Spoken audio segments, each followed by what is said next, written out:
గుర్తుంచుకోవాలి. Next question 671 question C+O2 gives rise to CO2 plus Q energy ఇచ్చింది.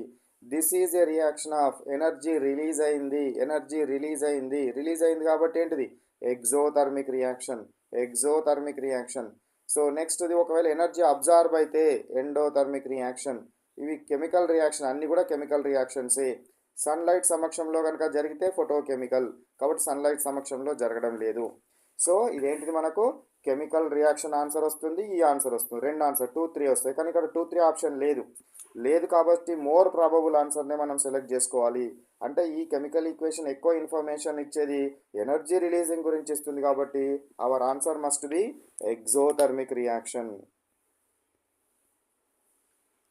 Next question number 72. Calcium hydroxide plus CO2 gives rise to CaCO3 plus H2O. In this reaction, shiny finish to walls is due to.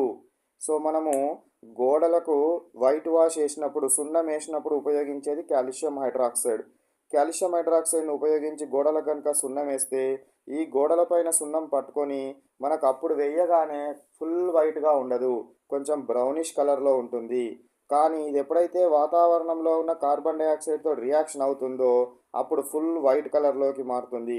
Full white కలర్లోకి మారడానికి గల కారణము ఈ రెండింటి మధ్య reaction జరిగి calcium carbonate form కావడము.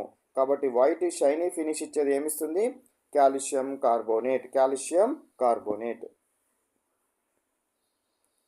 Next come to 73 question.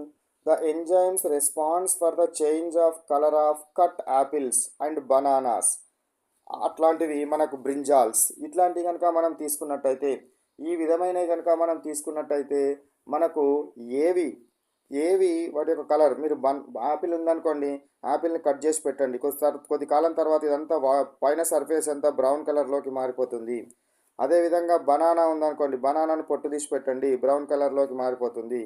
అదేవిధంగా బ్రింజాల్స్ అంటే ఏంటివిరా, మనకు వాటిని ఏమంటాం రా, బ్రింజాల్స్ అంటే గుర్తురావాలి, వంకాయలు. సో ఈ వంకాయను కనుక మనం కట్ చేసి కొద్దిసేపు కనుక ఉంచినట్టయితే ఇది మొత్తం బ్రౌన్ కలర్లోకి మారుతుంది. మారడానికి గల కారణమైనవి ఏంటివి, ఏ ఎంజైమ్స్ మారుస్తున్నాయి అంటే పాలీఫినోల్ ఆక్సిడేజ్ అండ్ టైరోసినేజ్. ఇవి రెండు, పాలీఫినోల్ ఆక్సిడేజ్ అండ్ టైరోసినేజ్ అనేటివి, ఇవి రెండు ఎంజైమ్స్ కూడా మనకు మార్చడం జరుగుతుంది అనే విషయాన్ని గుర్తుపెట్టుకోవాలి. ఇది important one. Next 74 question. Rusting of iron is an example of. Rusting of iron, first iron rusting యొక్క కెమికల్ రియాక్షన్ రాసిన తర్వాత ఏ ఆప్షన్ కరెక్టో చూద్దాం. ఐరన్ రస్టింగ్ ఏంటిది? Fe+O2 gives rise to what? Fe2O3 in presence of water ఉంటేనే జరుగుతుంది, moist ఉంటేనే ఈ రియాక్షన్ జరుగుతుంది, మాయిస్ట్ లేకపోతే రియాక్షన్ జరగదు. కాబట్టి దీని formula Fe2O3 x moles of H2O అంటారు, రస్ట్ యొక్క ఫార్ములా. ఓకేనా? ఇప్పుడు ఈ రియాక్షన్లో ఐరన్ ఏమైంది? ఆక్సిజన్ను కలుపుకుంది. ఐరన్ ఆక్సిజన్ను కలుపుకొని Fe2O3గా మారింది. Addition of oxygens is called as oxidation reaction. At the same time ఇంకొకటి కూడా మనకు కరోజన్, ఇది తుప్పు పట్టడం అనేది ఏంటిది? కరోజన్కి ఎగ్జాంపుల్, కరోజన్కి క్షయం చెందడము అంటారు, కరోజన్కి ఒక ఉదాహరణ. కాబట్టి ఇది కరోజన్ అవుతుంది, ఆక్సిడేషన్ అవుతుంది.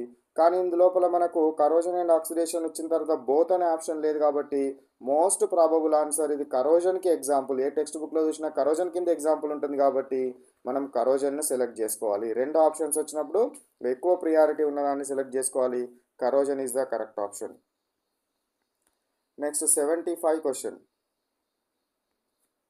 ఏ metallic substance made by mixing and fusing 2 or more metals are metal and non metal is known as. ఇక్కడ ఒక మెటాలిక్ కాంపౌండ్ వచ్చిందట. ఇది ఎట్లా వచ్చిందట?